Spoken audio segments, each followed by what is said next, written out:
Don Huber, we are grateful to have you joining us here. If you haven't heard Don Huber speak, you're in for a treat. Um, a lot of the things that we are doing here in regenerative agriculture, he will be able to explain the science behind why it works, how it works, why, and when I listened to him, I had a greater conviction that like, okay, this is really what I need to be doing. It's not just theory. It's not just a marketing gimmick. It's not just a fad. This is really based on sound science. So, are you in the room, Don? Go ahead and hit unmute, and you should be good. Well, again, this is a situation from 2 years ago. I'll give case histories here to exemplify some of the problems and some of the challenges ahead of us. We have a few million acres of agricultural land that's sitting there like a time bomb, just waiting for this type of a situation to occur and lose a crop. Call this, they did everything right and killed the crop, a case of overlooking the elephant in the room, which is residual soil glyphosate. We've been using it for about 50 years now, and many of those soils it's very poorly degraded, and some soils not degraded at all. So it's just been accumulating. And this situation where it'd be with a 480-acre field of lentils. I could go into canola or a number of other crops, and you get the same situation. But they've done a very good job of increasing the yield from 23 bushel to 56 bushel. And that had kind of plateaued and stabilized for 3 years. And they wanted to get a little more genetic potential into the bin, and had calculated that they should be able to get 70 bushel per acre, even though the neighbors were still only getting 23. But they had systematically identified the nutrient needs, had soil tested in the fall and fertilized according to that. In this situation, they also did a sap testing on June 16th. That's flowering time in their area for lentils. And that test showed that the phosphorus and molybdenum were low for a 70 bushel yield. And also the nitrate nitrogen was high. Well, the high nitrate nitrogens, because the molybdenum was low, you can't use nitrate nitrogen, or the plant can't without molybdenum as a cofactor for the nitrate reductase enzymes. And so they went out, they were also low on phosphorus. All the other nutrients were right on target for 70 bushel per acre yields. So they fully applied molybdenum and phosphorus on June 17th and 18th. 3 days later, the crop started to turn yellow. 10 days later, the crop was brown and dead, and they harvested 7 bushel per acre rather than 70. What happened? They did everything right and killed the crop. They tissue analyzed then July 6th to see if there was something toxic that would show up. It showed that there was optimum mineral nutrition as they'd calculated for a 70 bushel crop. Tested the soil and tissue for 200 pesticides and chemical residues, cost them $13,000 to do this, and everything was negative. They did notice that there were no root nodules on the lentils at this period, at this time. So there were some changes that they had noticed there. But when they did a soil and in that 200 pesticide assay that's fairly common in the industry, they don't test for glyphosate. In fact, glyphosate's a little harder chemical to test for, and most of them just don't do it. But in this situation, everything else had proven negative, hadn't given them any information at all, and I suggested that they because the plants in 3 days went from a beautiful green to a sick yellow, typical of glyphosate flashing and the sloughing of the root nodules indicated it might be glyphosate. So they did a test on, this is Jay's soil, did a test there, and you can see that the lentil stubble had 356 parts per billion of total effective glyphosate. That's your glyphosate and your AMP together. 1.5 times the AMPA is figured in this because it's 1.5 times more toxic than the glyphosate. That gives you a total effective glyphosate. But there's also 594 parts per billion glyphosate in the soil. Well, that's more than a regular full herbicide application on it. You compare that with some of his neighbors. Jay's neighbors were a little lower. Here's W's soil is 106, and W's lentils. Those are still very high levels, but in this situation, none of his neighbors had applied any phosphorus fertilizer later. But you look up here at that Roundup Ready alfalfa field soil, it's been getting glyphosate, 600 parts per billion. That's just a time bomb waiting for a good phosphorus fertilizer application. The role of phosphorus here is that glyphosate and phosphorus bind to the same site in the soil, so that when you add your phosphate fertilizer, you can desorb the glyphosate, which hasn't degraded. It's only been detoxified by binding to your cations in the soil. And in desorbing that glyphosate from those sites with the phosphorus, you see that you have a very active herbicide then that is taken up. There are a lot of ways to get that glyphosate level up in the soil.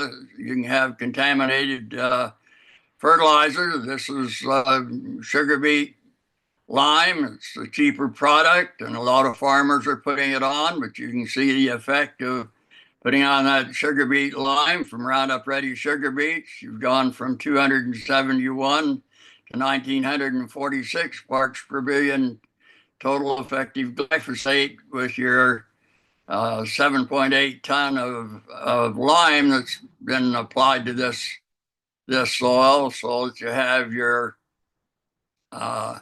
pH adjusted. You can also get that from other manures on that. Well, the question came up. It was an agronomist consultant that had recommended and been working with them to get that level or the yield up to 70 bushel per acre. And so the question came up, well, what's the loss and who's liable for it? 7 bushel per acre isn't going to make a banker very happy. So that they look at average Jay's yields for 56 bushel per acre for the last 3 years. That also put the expense into fertilizing for a 70 bushel yield. He harvested 7, so there's a 49 bushel per acre loss. Now, if you, in a liability issue, you look at what your neighbor, your general area is producing, and that happened to be 23 bushel per acre.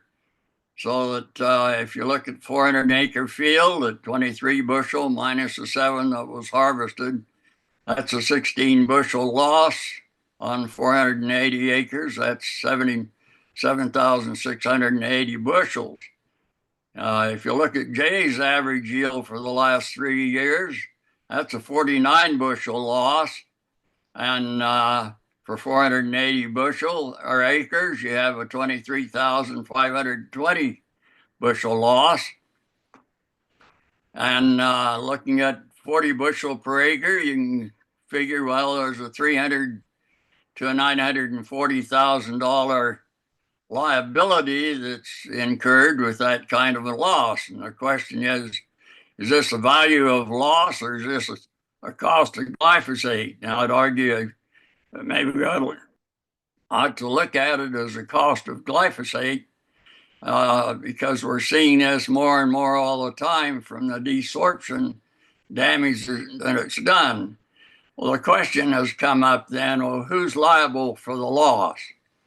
Usually in lawsuits with chemicals, it's the last handler. And they should know the soils, they should know the condition and due diligence, properly apply the chemicals. And in the lawsuits, the last handler is common liability for chemical damage. Well, maybe it should be the ag consultant that recommended the foliar phosphate application. He's the expert, should know better when you have this kind of a situation where the glyphosate's been building up on it. So that maybe that's where the liability should be with the recommendation on the foliar application of the phosphate fertilizer. Or maybe it should be the glyphosate or phosphorus sales source that should have warned of potential danger when you're applying your phosphate fertilizer, and check and make sure what your soil glyphosate levels are, what's your residual there. Or maybe, as we're seeing with the lawsuits against glyphosate and non-Hodgkin's lymphoma, that the glyphosate producer should bear the liability because they knew the potential problems and have lied about the safety and inactivity of the glyphosate. They've claimed that it only affects one enzyme. It can't be toxic to mammals, and you can go down the list there and proof and it's gone. And all of those are myths that we've been led to believe, but they're not the realistic problems that we have. And if you look at glyphosate and its activities, you see that it was first patented in 1964 by Stauffer Chemical Company as a strong mineral chelator. It was used to clean steam pipes and boilers. 1974, it was patented by Monsanto as a broad spectrum herbicides that would kill almost all vegetation. And then in 2000, it was also patented as a broad spectrum antibiotic, but it's an antibiotic to our beneficial organisms and a virulence enhancer or stimulus to our pathogens. It's also a very persistent chemical in many soils, and especially if you have more than about 30% clay content in your soil, you can almost consider it a persistent chemical with very little degradation and can build up for years. Inhibits many enzymes. We know of 291 that it's very active in inhibiting because it's a broad spectrum chelator. Been a very powerful tool for us to use in agriculture for weed control. Systemic in the plant, moves throughout. You just have to get some of it on and it'll move. It goes into or glyphosate accumulates in the shoot and root and reproductive tissues, and 15 to 20% is released into the soil.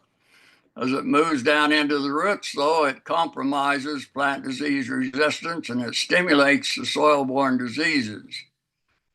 It's toxic. It's an antibiotic against our beneficial organisms, so it reduces nutrient uptake and again can accumulate in the soil and show very little degradation in many of our soils.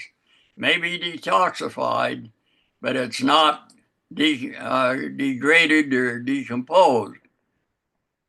Now, as a chelator, it chelates 10 of the 18 essential nutrients that we require for plant growth. You can see those with the stability constants very strong to tie those up.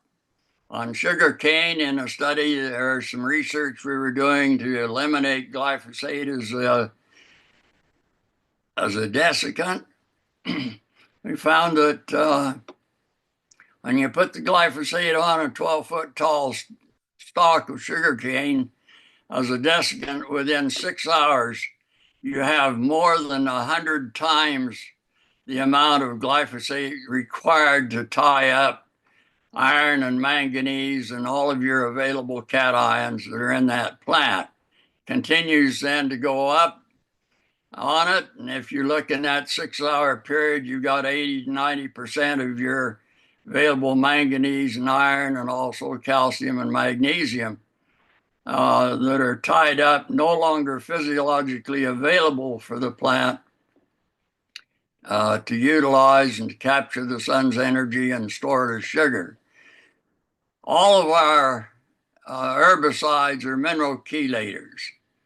The way that they work is to tie up the cofactors for the enzymes. We refer to them as by their physiological activity rather than by the minerals that they're chelating and immobilizing for those particular physiological activities. But you can see that many of them, the sulfonylureas and many of the phenoxycarboxylic acids and those compounds, dicamba and tordon, are fairly specific in their chelation, primarily for copper or for phosphorus.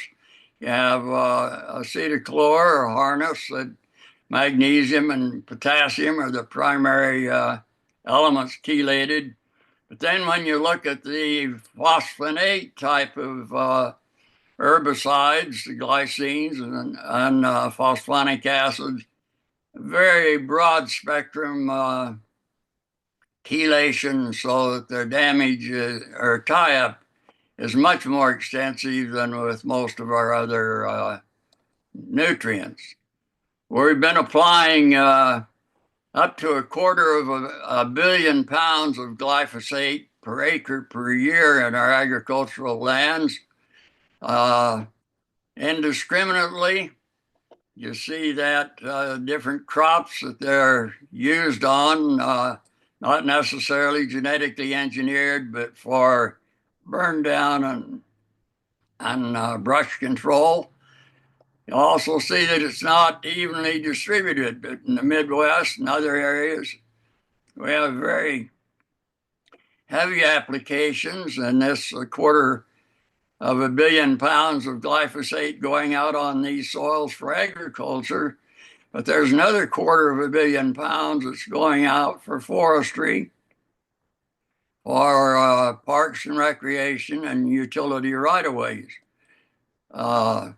So when we go and look at what's actually in many of our soils, and these are some soils that the seed company had asked if they should do some testing, and I suggested it. And 3 weeks later, when they came back and showed these levels of glyphosate on their active soils for seed production, or they're using it as a burn down, you can.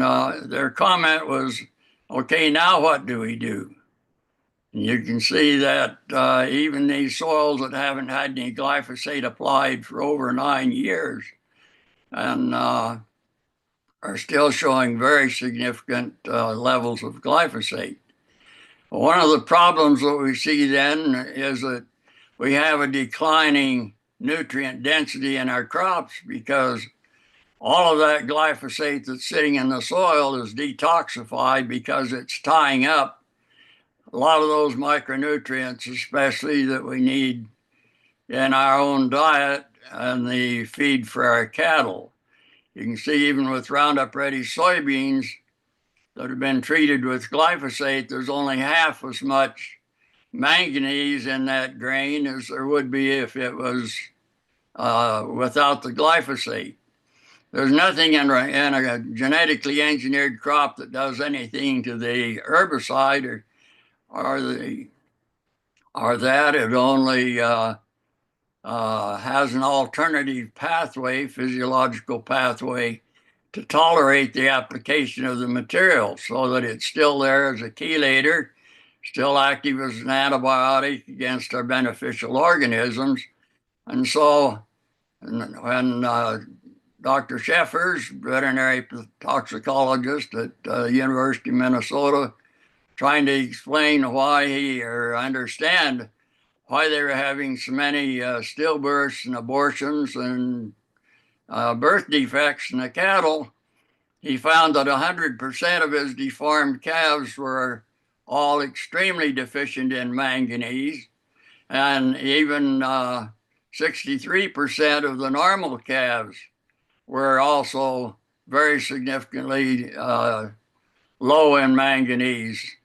When he looked at the feed that was being fed to the mothers, you can see that these levels are what 20 years ago we would have said those are average. In his situation, those are the maximum, the highest levels that he had. So there's a carryover into our food, into our own nutrition, as well as feed for our animals.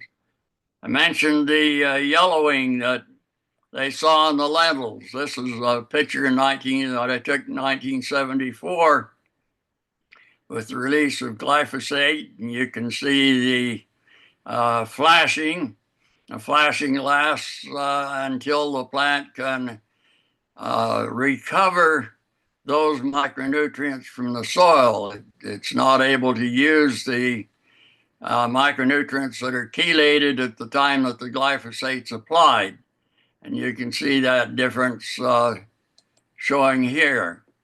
It doesn't take very much glyphosate.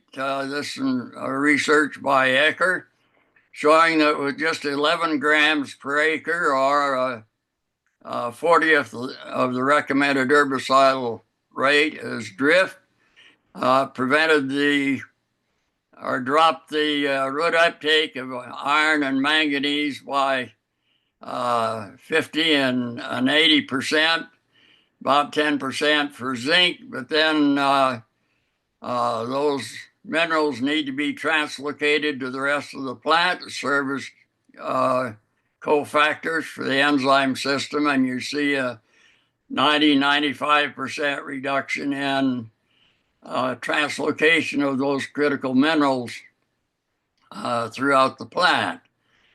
So as that glyphosate moves into the soil then, and this is a field of pumpkins in Georgia, planted perpendicular to the Roundup Ready corn rows from the previous year, and you can see the residual glyphosate and also the effect of phosphorus fertilizer then in making that glyphosate that is left over from the Roundup Ready corn active against the pumpkins. This is a spot where the farmer 4 years previous to this slide had merely cleaned out the spray nozzles on his sprayer after finishing his glyphosate application. It's still a dead spot, has some real persistence, and the heavier the soil, the greater the residual glyphosate. So that you look at some of these clay and clay loam soils, it's essentially a forever chemical unless there's an application of organisms that can degrade it. It's not common to have organisms that can degrade glyphosate. It's a synthetic amino acid, and we haven't had enough time to see a lot of adaptation in our microbes to do that. So we can have a pretty big accumulation. And then, as Bott showed here in his research, that as you add and increase your phosphorus fertilizer level, you increase the desorption of glyphosate. That's manifest by a reduced availability or uptake of all of your cations, even some of your anions here, your phosphorus and that. but it's much more damaging to the root system coming up from the root system in the soil than it is to the vegetative above ground parts of the plant.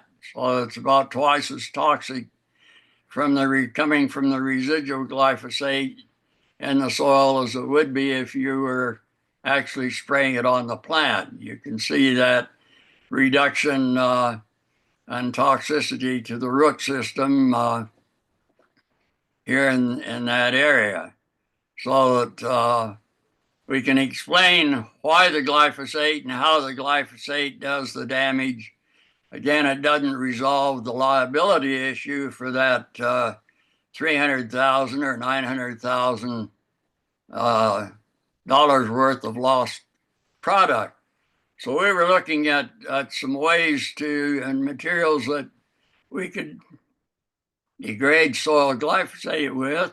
Dr. Monica Kruger at Leipzig University had reported that raw sauerkraut juice that contains Lactobacillus plantarum as the fermenter for sauerkraut, that if she would apply that to the feed of the dairy cattle, that it would control the chronic botulism that they are having a serious problem with in many of their dairies. And it did that by degrading the glyphosate in the feed that was being imported from the U.S. and Brazil, and that organism would degrade the glyphosate in the rumen. It's also a good spore farmer, an organism that is compatible to the soil. So we were at a sauerkraut factory in GLK Sauerkraut, largest sauerkraut factory in the world, that getting some raw sauerkraut juice to do some soil testing to see if it would work in the soil also, as well as the rumen of the cattle. And the manager of the plant came over and said they were having a fairly serious problem in their organic sauerkraut, that when they opened their 100-ton fermenting vats of sauerkraut, their organic sauerkraut looked more like applesauce than it did that nice textured white sauerkraut, and they weren't having the problem in their conventional. They thought it was a problem primarily for in the fermentive process, and asked if we could give them some ideas on where to look. Everything had been negative for them, or they hadn't gotten any results in things that they'd looked at. We checked the biology. It was all excellent in both of them. Looked at fermentation time and other factors. The only difference between the organic and the conventional were the salt source. So we did an analysis of the salt source, and this is written up and available.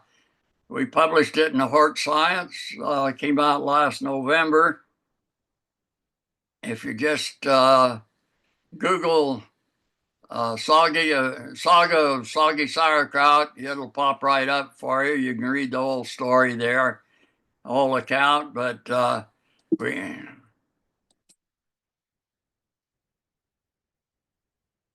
we had the two salts analyzed in the conventional. They used hydraulically mine salt, Redmond, that type of salt.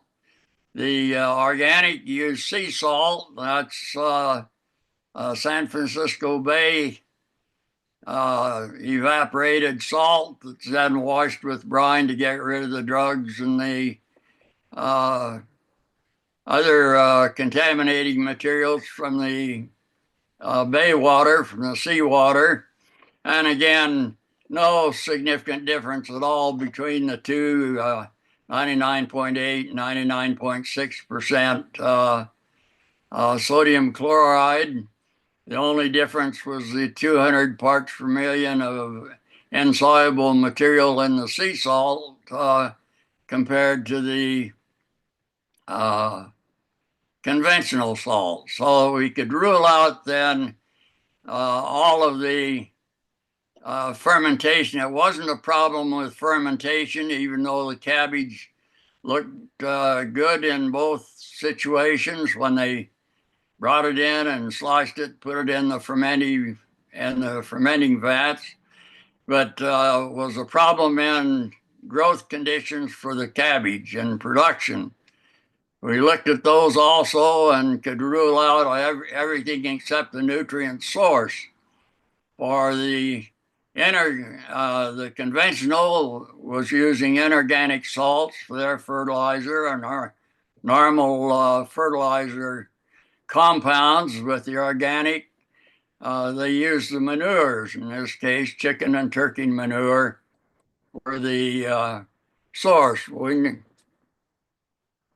knew from some other research that when you have soggy onion or soggy cabbage problems, that it's a lack of the secondary cell walls, and that's caused by a deficiency of boron, copper, iron, manganese, or zinc on it for both of them. So it boiled down to seeing if the manure was deficient in any of those materials. We did that analysis and found that actually, from a mineral standpoint, the organic should have been a much better product because at the 3.5 to 4 ton per acre that they were applying, the trace minerals especially would have been a little higher than they were with the conventional minerals that they were using. The problem with the chicken and turkey manure was the contaminating 371 parts per billion glyphosate that was coming through the manure. So you have that feed to feces to soil to plant to the fermentation problem, and the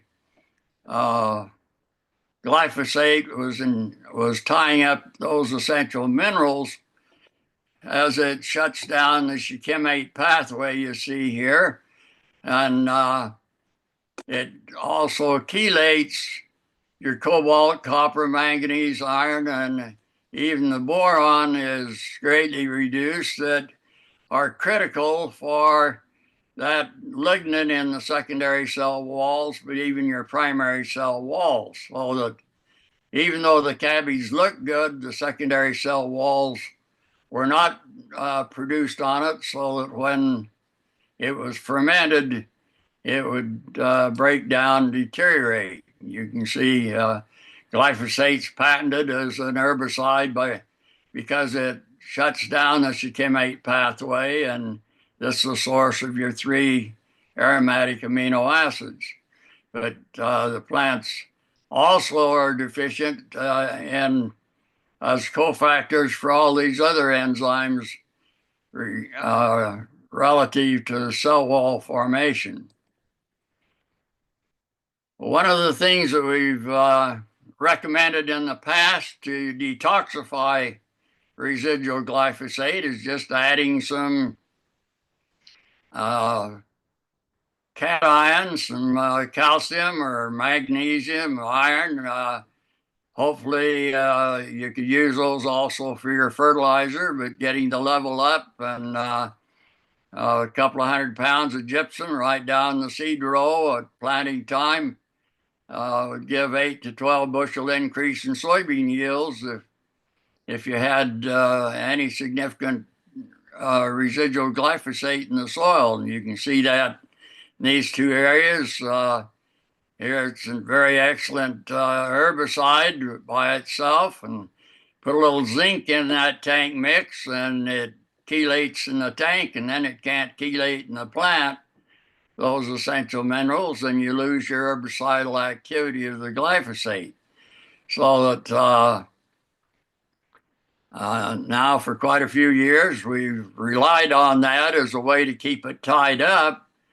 And Grady shows that effectiveness with his coffee plants here, where he's adding different levels of glyphosate or of gypsum down the planting mix where he has his coffee plants growing, and you can see the effectiveness of tying up the residual glyphosate in the soil. Well, it immobilizes the glyphosate, so you can get away with some pretty good levels in the soil, but it's also tying up all of your micronutrients. One of the reasons why our nutrient density in our food and feed continues to go down. So that it doesn't get rid of it; it only uh,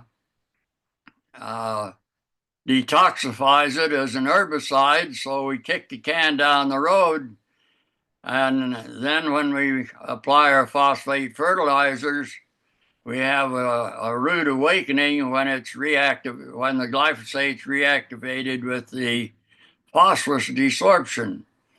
So we have many hundreds of thousands of acres actually that are just waiting for a future disaster because of the indiscriminate application of glyphosate for the last 30 or 40 years.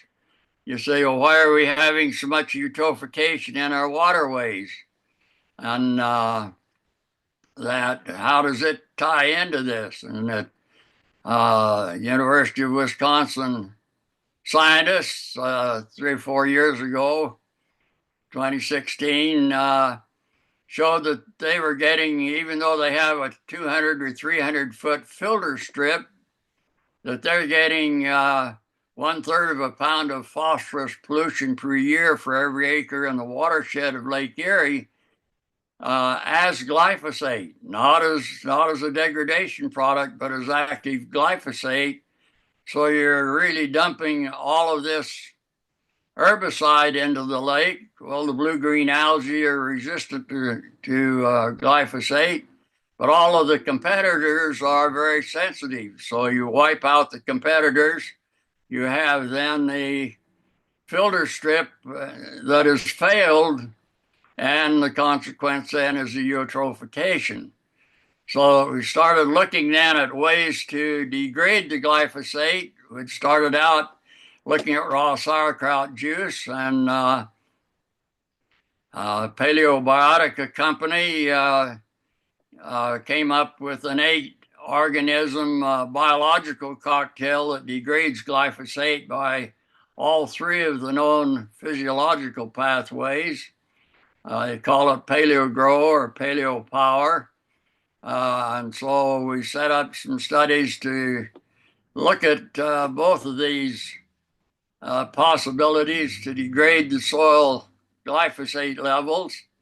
You can see here, this is a silt loam soil in Wisconsin, and you can see some quite high levels of glyphosate. They're not in the thousands that many of them are, but a very significant amount of glyphosate. And in 6 months after just spraying it on the surface and harrowing it in to protect the organisms from the ultraviolet light of the sun, you can see that we have 85% of that glyphosate that's been degraded in a 6-month period from July to January.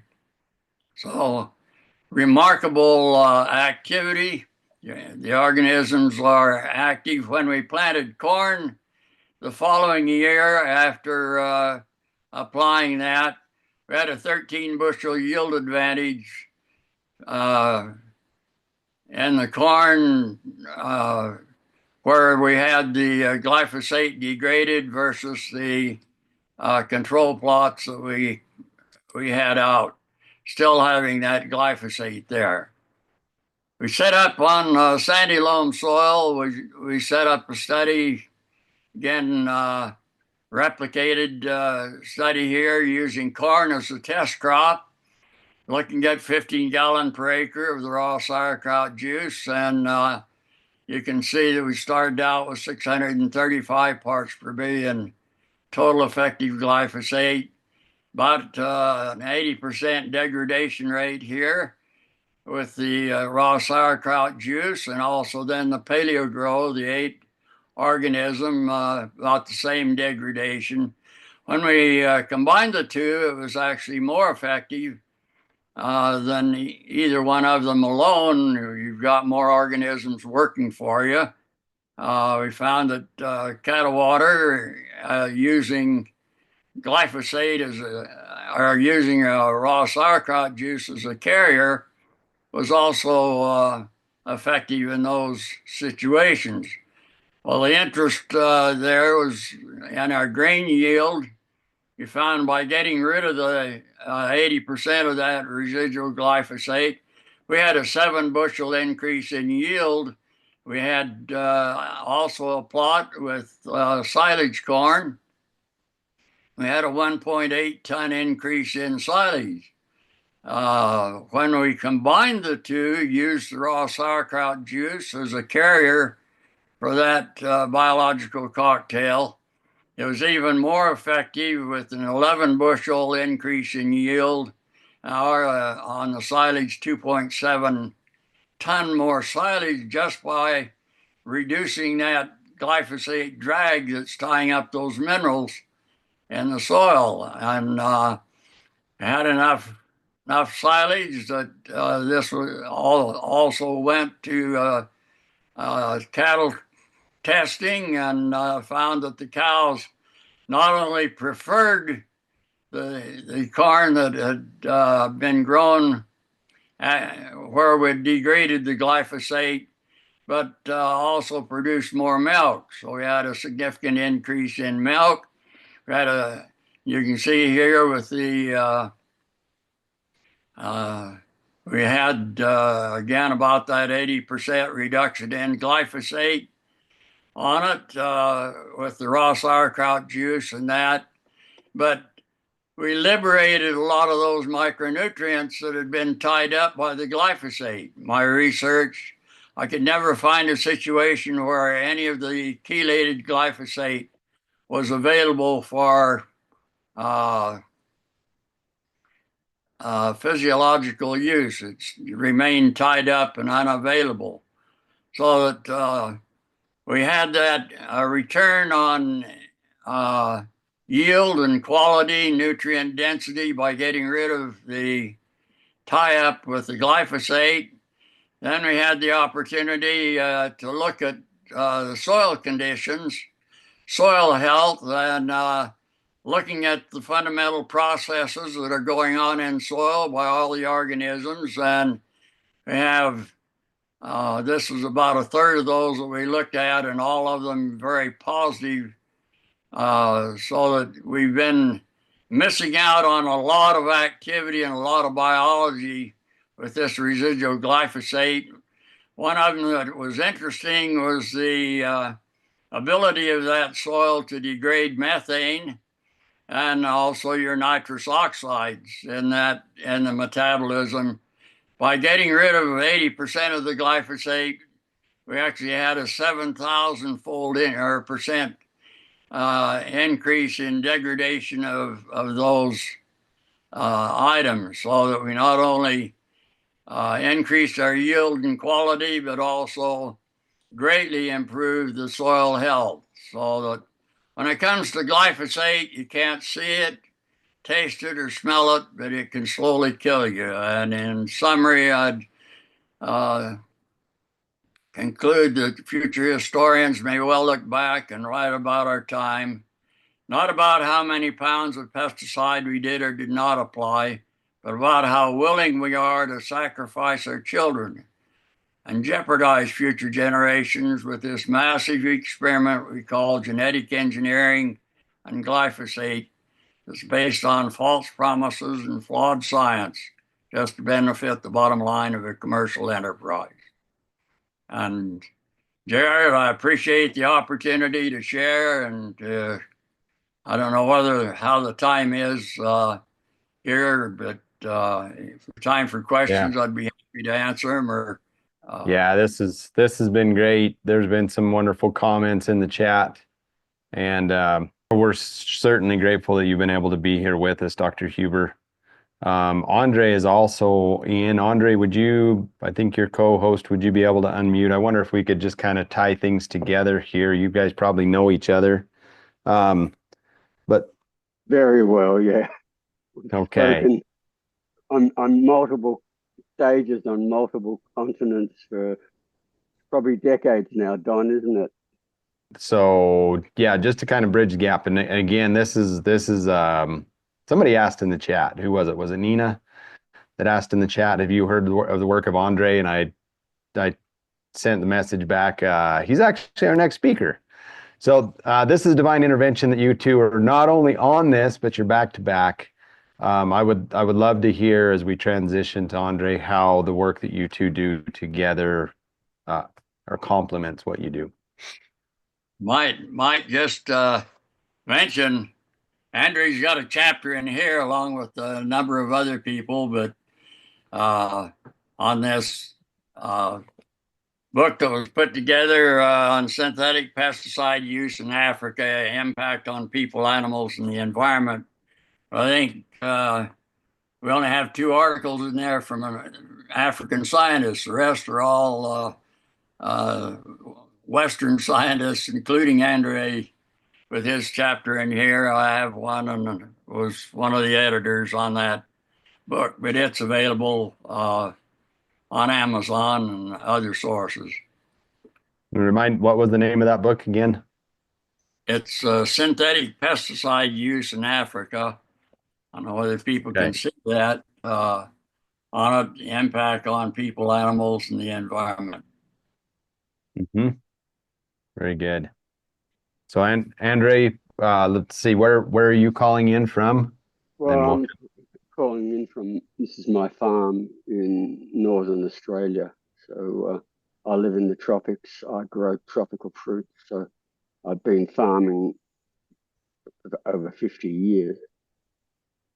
So primarily I regard myself as a farmer, but I'm one of these people that ended up going to university later in life and ended up with a doctorate of science as well. Um, so I can say I combine both together. But like Don, we work with practical farming, plus we do work with evidence-based, peer-reviewed science as well.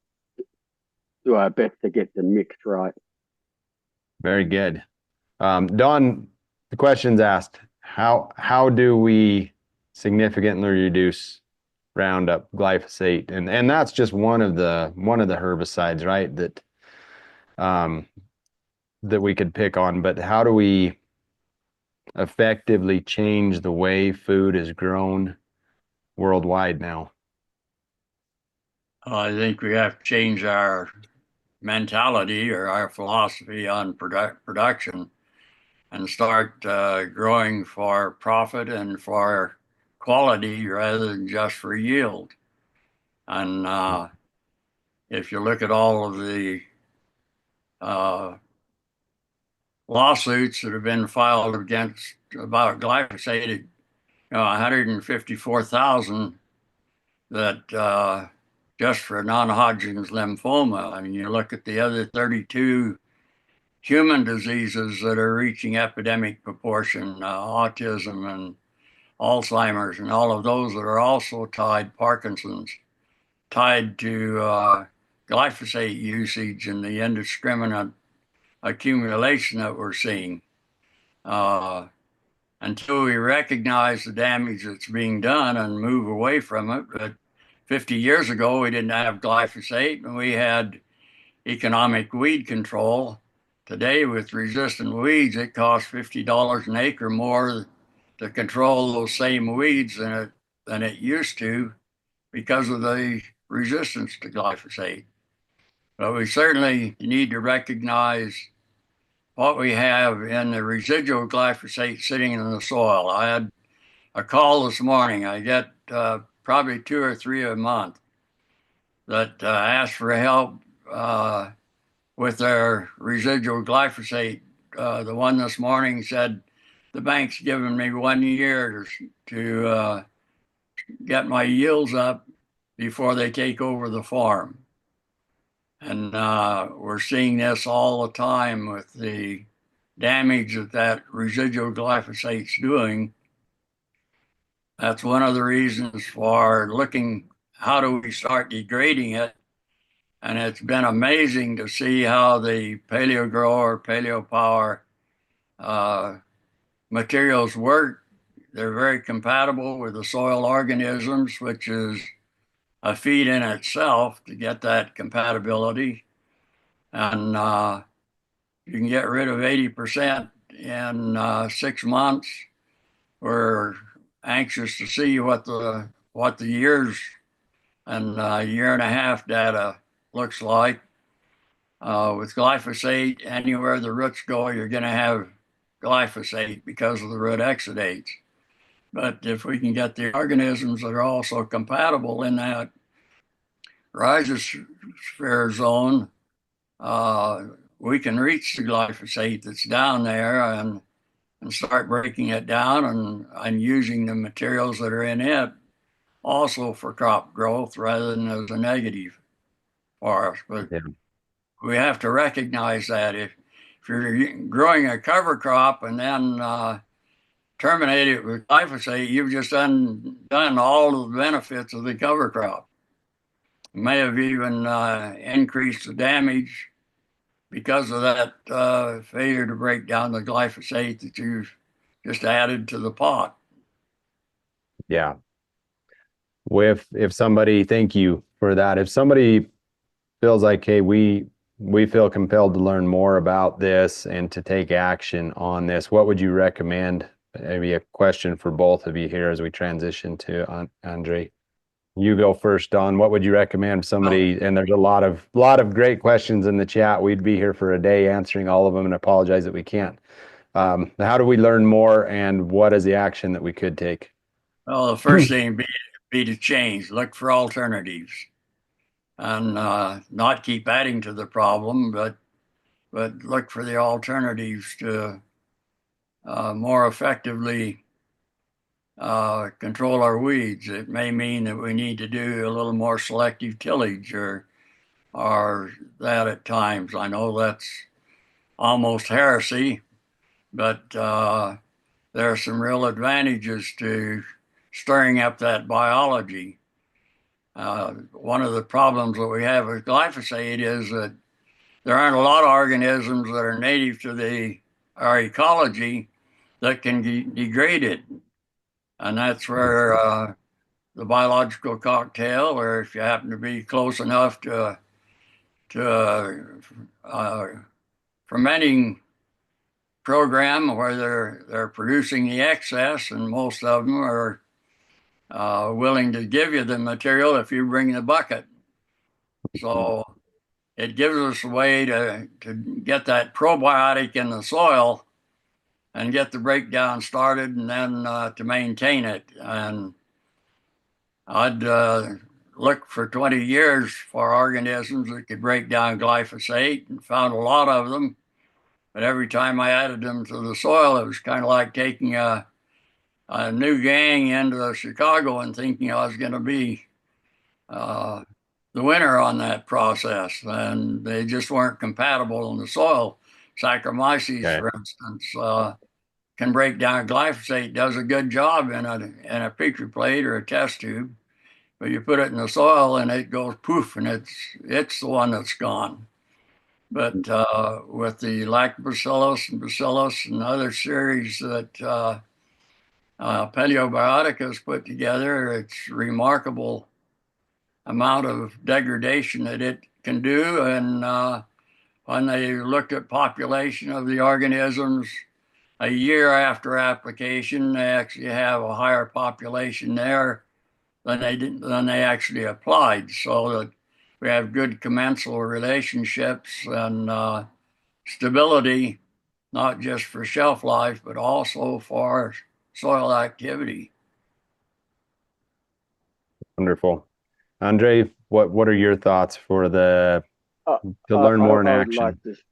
to, as a farmer and someone who's worked with farmers on every continent for 50 years, I want to say there's absolutely no need for it or any other herbicide. There are plenty of ways of doing it, and I agree with Don. Tillage properly done can be very effective. Not the only way, using cover crops, and we have no-till cover crops that that that we can graze out. There's other ways, other strategies we can use. And the best example I want to give to everybody is the Rodale Institute in Pennsylvania, their 40-year systems trial. That is excellent science. And that shows that in their, what they call regenerative organic systems, had higher yield, better soil health than any of the other systems, including the Roundup Ready GMOs and the standard industrial, tillage systems. That showed that if we, by just adopting those systems, we don't need any of these herbicides.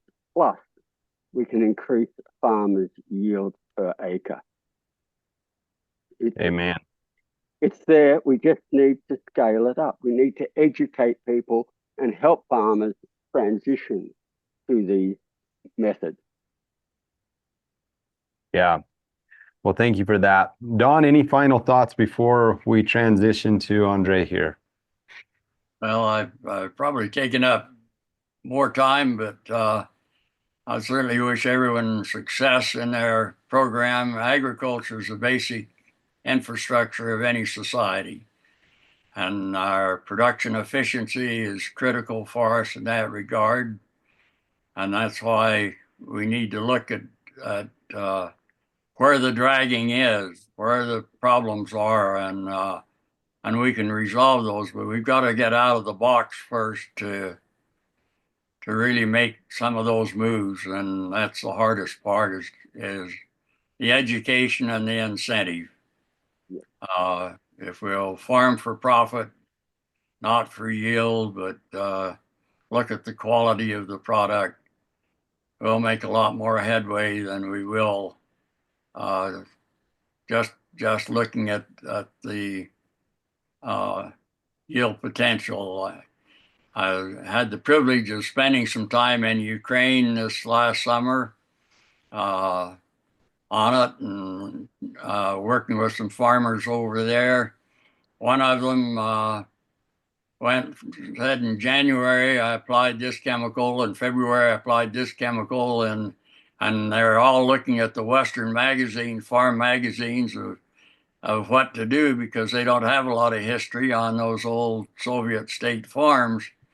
But he went through every month and had made some chemical application. I said, well, how are your yields? And he said, my yields are good, but I can't find any profit. Uh-huh. Uh, it's surprising how many of our producers are in that same position. So Yeah. Yep. That's why we're here. That's why we're here. And that's each of you and everyone who's participated and presented on here has played a key role in that. So, Dr. Huber, we are very grateful. I know there's been a lot of gratitude expressed in the chat. If you want to scroll through that, Dr. Huber, as you conclude here, yeah, sounds like some pretty life-changing experiences for some people who've heard you speak in the past. So thank you for the work that you're doing. We hope that you're with us for many years to come, and your work will live on. So. Thanks, and give Eric my best when you go to pick up your wheat this year. Hey, we'll do. We'll do. I thought he would probably be on here, but maybe he's shoveling snow or something. He should be here. But yeah, we both buy wheat from a common organic wheat farmer here north of us. I guess it'd be south of Don. It'd be in between where I live in Nevada and where Don lives in Melba, Idaho. So.